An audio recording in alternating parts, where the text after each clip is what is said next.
Reached an inflection point about 6 years ago. Those of you who are scientists in here, researchers, those of you who are docs, those of you involved in the fight against cancer, know that 6 years ago, there was very little coordination and cooperation among the disciplines in medicine. Immunotherapists were viewed as some voodoo science out there. Not a joke 10 years ago. You had virologists not working with chemical and biological engineers. You didn't have, and all of a sudden, we reached this inflection point where all these disciplines were beginning to work together. And so when he put me in charge of this effort, I set up this system where we were going to have three things that we were going to do.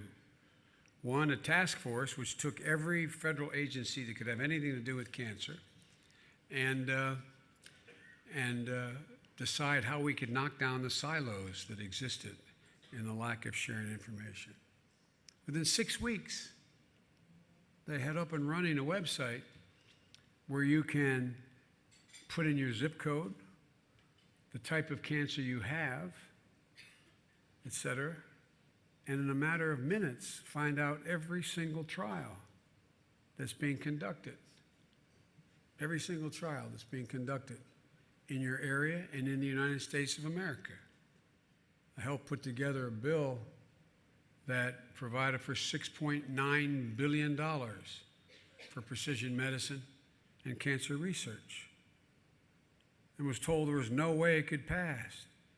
But the only bipartisan thing left in Washington is cancer, the cancer fight. I have one regret of not being the next president, because I would have loved to have been the president to preside over the beginning of the fundamental demise of cancer. And the moonshot came down to two things, about fundamentally two things. One, injecting the urgency of now into what we've done and what needs to be done.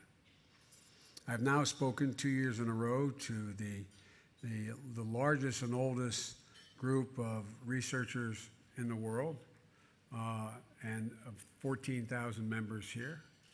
And I've spoken to them 2 years in a row now. And one of the things that those who work in the laboratory do, and they work like hell. They're brilliant. They're the most dedicated people in the world. But they're not the clinician looking at the patient who says, "Doctor, can you just give me one more month? Just one more month so I can walk her down the aisle. Just give me one. I don't expect to live, but give me one more month. Doc, can you give me 6 more weeks? It's my daughter's first child. I want to see him. I want to see it." And so although they work around the clock, there's not that urgency of now. It matters. Minutes, hours, weeks, months, they matter. The second thing Cancer Moonshot was about was changing the culture in the cancer research field. The urgency of now in changing the culture, coming up with a new strategy for the fight, this fight, not the last one. We now have the capacity to do 1,000,000 billion calculations per second in the Department of Energy. It would take a bevy of Nobel laureates a decade to be able to assess the interaction of various therapies in particular types of cancer, why one therapy worked on one person and not on another. What can be done in a matter of hours.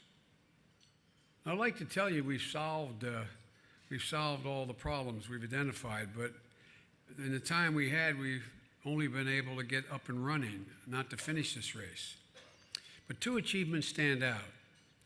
First, we were overwhelmed by the public interest in the moonshot and the desire of people everywhere to be part of it. when we had our Cancer Moonshot Summit last June, 400 people attended our event at Howard University in Washington, D.C., but 7,000 people joined in nearly 300 individual summits held in every single state, Puerto Rico, and Guam. In that moment, we knew the moonshot had evolved from a program to a movement. And as a result of that movement, we were able to identify and grow new approaches to sharing data, clinical trials, access to care and prevention programs. We're going to see you students, when you bring your children for their vaccination, they're not only going to get vaccinated against measles and mumps, but against cancer like we can now for PV. There's so much within our reach. But we've got to convince the American people who we are, what we do as Americans. Possibilities. Possibilities.